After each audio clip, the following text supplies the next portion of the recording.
नमस्कार विद्यार्थी मित्रों, हिंदी व्याकरण में वाक्य तथा वाक्य के प्रकार तेना विषे આપણે ગયા વિડીયોમાં સમજણ મેળવી હતી। તેમાં આપણે વાક્યનો અર્થ સમજ્યા હતા અને વાક્યની રચના કેવી રીતે થાય છે તે પણ આપણે સમજ્યા હતા। ત્યારબાદ આપણે વાક્યના ઘટકો તેમના વિશે પણ માહિતી મેળવી હતી। તેમાં ઉદ્દેશ્ય અને વિધેય તેના વિશે પણ આપણે ગયા વિડીયોમાં સમજ મેળવી। હવે આપણે વાક્યના પ્રકારો તેના વિશે ગયા વિડીયોમાં આપણે अर्थ के आधार पर वाक्य के प्रकार तेना विषे आपणे एना 8 प्रकारों विषे माहिती मेळवी हती। आजे आ विडियो में आपणे रचना के आधार पर वाक्य के प्रकार तेना विषे आपणे माहिती मेळवीशुं। तो रचना के आधार पर वाक्य के प्रकार। रचना या स्वरूप की दृष्टि से वाक्य के 3 प्रकार है। जेम गया वीडियो में आपणे अर्थ ने आधारे वाक्यना 8 प्रकारों जोया हता उदाहरण साथे। तेज प्रमाणे रचना ने आधारे अथवा तो स्वरूपनी दृष्टिए वाक्यना 3 प्रकार पाडवामां आवे छे। पहलो प्रकार सरल या साधारण वाक्य। जिस वाक्य में एक उद्देश्य और एक विधेय हो उसे सरल या साधारण वाक्य कहते हैं। तो जे वाक्यनी अंदर एक उद्देश्य आपेलो होय अने एक विधेय आपेलू होय तेवा वाक्यने सरल के साधारण वाक्य कहवाय छे। बीजू, सरल वाक्य में एक वाक्य ही होता है, एटले के सरल या साधारण वाक्य जे प्रकार आवे छे तेमां एक ज वाक्य आपेलू होय छे। जेना उदाहरण आपणे नीचे आपेला छे। सचिन खाना खा रहा है। तो आ वाक्यनी अंदर एक उद्देश्य आपेलो छे जे सचिन छे। त्यार पछी खाना खा रहा है ते विधेय छे, एटले के एक उद्देश्य अने एक विधेय आपेला होय। बीजું उदाहरण जोईशुं, गांधीजी महान विचारक थे। आ वाक्यनी अंदर पण आपणने एक उद्देश्य आपेलो छे गांधीजी अने महान विचारक थे ते विधेय आपेलो छे। तो आ थयो पहलो प्रकार सरल या साधारण वाक्य। हवे आपणे बीजो प्रकार समझीए, संयुक्त वाक्य। तो संयुक्त वाक्य आपणे कोने कहीशुं तेनी व्याख्या आपणे समझी लईए। जिस वाक्य में 2 उपवाक्य किसी समुच्चय बोधक अव्यय से जुड़े हुए हो तो उसे संयुक्त वाक्य कहते हैं। एटले के आ शब्द ने आपणे समझवो जोईए कि समुच्चय बोधक अव्यय तेने आपणे शुं कहीशुं, जेने आपणे सामान्य अर्थ में संयोजक कहीए छीए।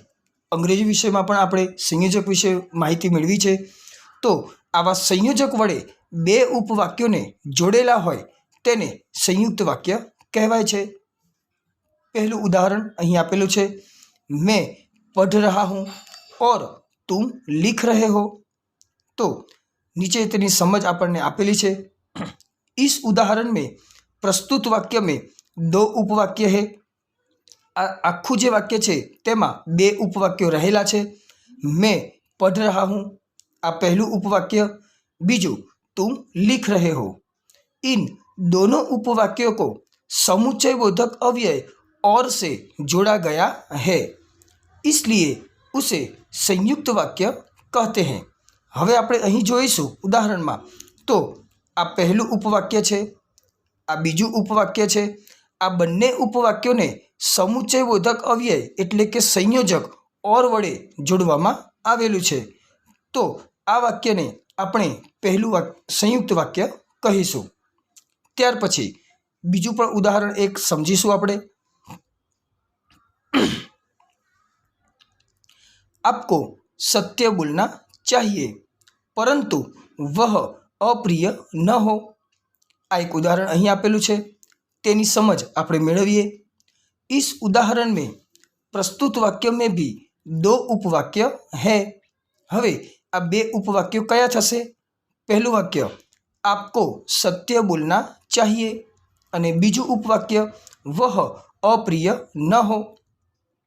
इन दोनों उपवाक्यों को समुच्चय बोधक अव्यय એટલે કે संयोजक परंतु से जोड़ा गया है, इसलिए इस वाक्य को भी संयुक्त वाक्य कहते हैं। तो आ उदाहरण में આપણે જોઈશું, ફરી એક વાર સમજ મેળવીશું। તો આ વાક્યમાં આપણને બે ઉપવાક્યો આપેલા છે, જેમાં પહેલું ઉપવાક્ય આપણે જોઈશું आपको सत्य बोलना चाहिए અને બીજું ઉપવાક્ય થશે वह अप्रिय न हो। तो આ બંને ઉપવાક્યોને સંયોજક પરંતુ વડે જોડવામાં આવેલું છે। તો પરંતુ એ સમુચ્ચય બોધક અવ્યય કહેવાશે, તેથી આ વાક્યને પણ સંયુક્ત વાક્ય કહેવાય છે। તો મિત્રો, સરળ અને સાધારણ વાક્ય અને બીજો પ્રકાર સંયુક્ત વાક્ય, તેના ઉદાહરણ સાથે આપણે સમજ મેળવી। હવે આપણે ત્રીજો અને અંતિમ પ્રકાર એના વિશે સમજ મેળવીએ। મિશ્ર વાક્ય। તો ત્રીજો પ્રકાર આવે છે મિશ્ર વાક્ય। मिश्र वाक्य कोने कहीशु? जिस वाक्य की रचना एक से अधिक उपवाक्यों से हुई हो, जिनमें एक प्रधान वाक्य हो और अन्य वाक्य गौण वाक्य हो, तो उसे मिश्र वाक्य कहते हैं। तो मित्रों, मिश्र वाक्य આપણે કોને કહીશું કે જે વાક્યની રચના એકથી વધારે ઉપવાક્યોથી થયેલી હોય, એટલે કે એક કરતાં વધારે ઉપવાક્યો આપેલા હોય અને તેમાં એક પ્રધાન વાક્ય હોય, એટલે કે એક મુખ્ય વાક્ય હોય અને બાકીના વાક્યો એક ગૌણ વાક્ય હોય, તો તેને મિશ્ર વાક્ય કહેવાય છે। તેની બીજી થોડીક સમજ મેળવીશું।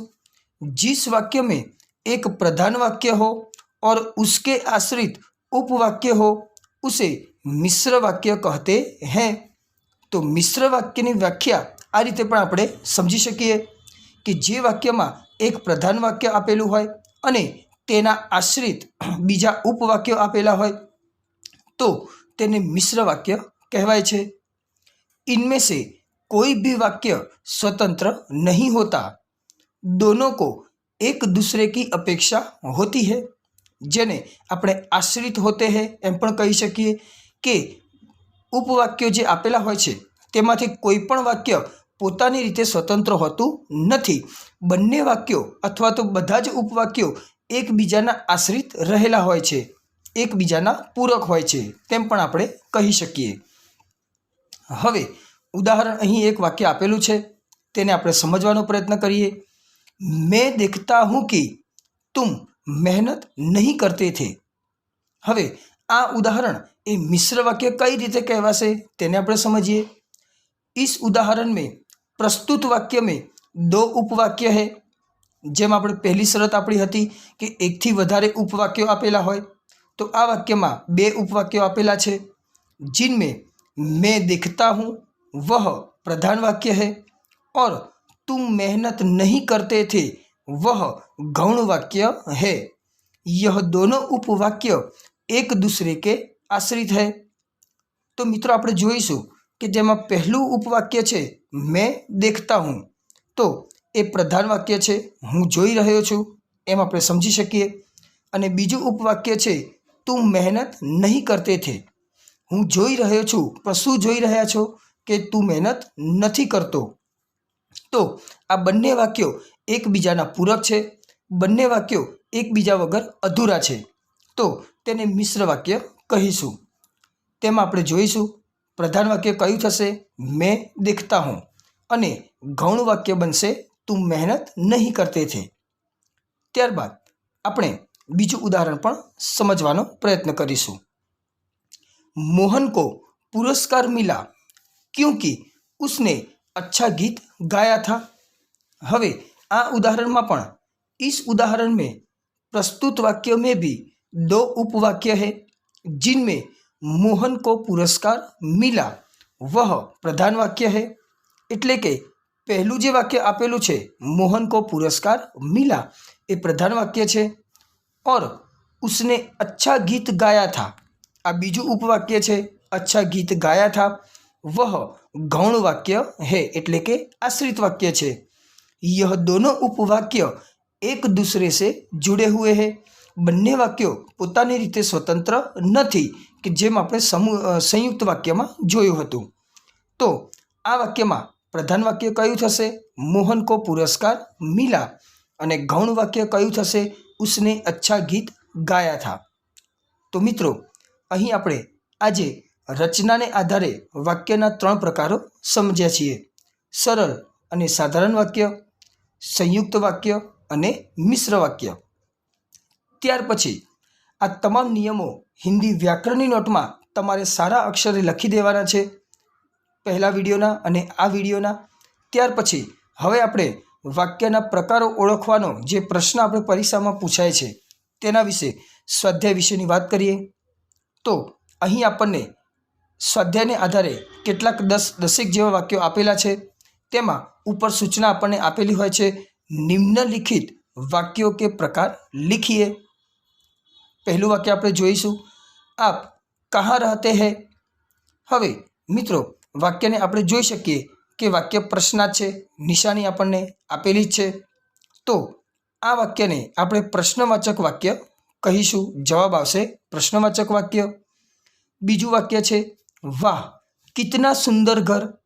તો અહીં આપણને ઉદ્ગારની નિશાની જોવા મળી રહી છે, તો વાક્યનો પ્રકાર થશે વિસ્મયાદિવાચક વાક્ય। ત્રીજું, પાણી બરસ રહા હૈ। તો આ વાક્ય એકદમ સામાન્ય વાક્ય છે, સાધારણ વાક્ય છે, તો વાક્યનો પ્રકાર થશે સરળ યા સાધારણ વાક્ય। ચોથું વાક્ય છે, ભગવાન કરે તુમ સફળ હો। તો આપણે મનની ઈચ્છા વ્યક્ત કરીએ છીએ કે ભગવાન કરે તમે સફળ થાઓ, તો આ વાક્યનો પ્રકાર થશે ઈચ્છાવાચક વાક્ય। ત્યારબાદ પાંચમું વાક્ય, વહ ઘર નહીં જાયેગા।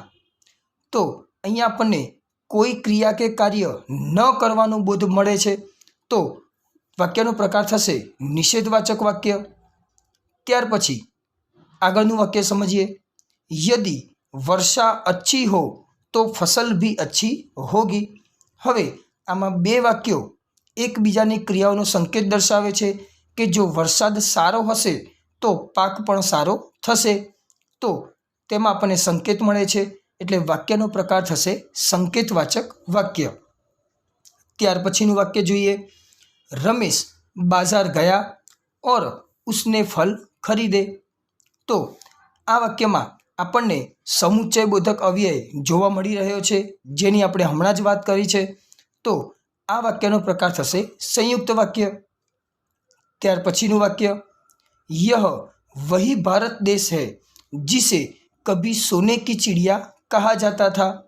હવે આ બંને ઉપવાક્યો અહીં આપેલા છે, પણ બંને ઉપવાક્યો એકબીજાને આશ્રિત છે, એક પ્રધાન છે અને બીજું ઉપવાક્ય ગૌણ વાક્ય છે, તો આ વાક્યનો પ્રકાર થશે મિશ્ર વાક્ય, જે આપણે હમણાં જ સમજ્યા છીએ। એના પછીનું વાક્ય સમજીએ, તુમ જા સકતે હો। તો આ જે વાક્ય છે તે આજ્ઞાવાચક અથવા તો વિધિવાચક વાક્ય પણ કહેવાય છે। ત્યાર પછીનું વાક્ય સમજીએ, અબ તક વહ સો ગયા હોગા। તો આ વાક્યની અંદર આપણે સંદેહ યા સંભાવના વ્યક્ત કરીએ છીએ, એટલે આ વાક્યનો પ્રકાર આવશે સંદેહવાચક વાક્ય। તો મિત્રો નિયમો લખાઈ ગયા બાદ તમારે નીચે સ્વાધ્યાય કરીને આ 10 વાક્યો તમારે પ્રકાર સાથે સારા અક્ષરે લખી દેવાના છે। તો આ વિષય આપણો અહીં પૂર્ણ થાય છે। સાથે સાથે આપણે હિન્દીનો તમામ અભ્યાસક્રમ પણ પૂર્ણ કરીએ છીએ। ખૂબ ખૂબ આભાર મિત્રો।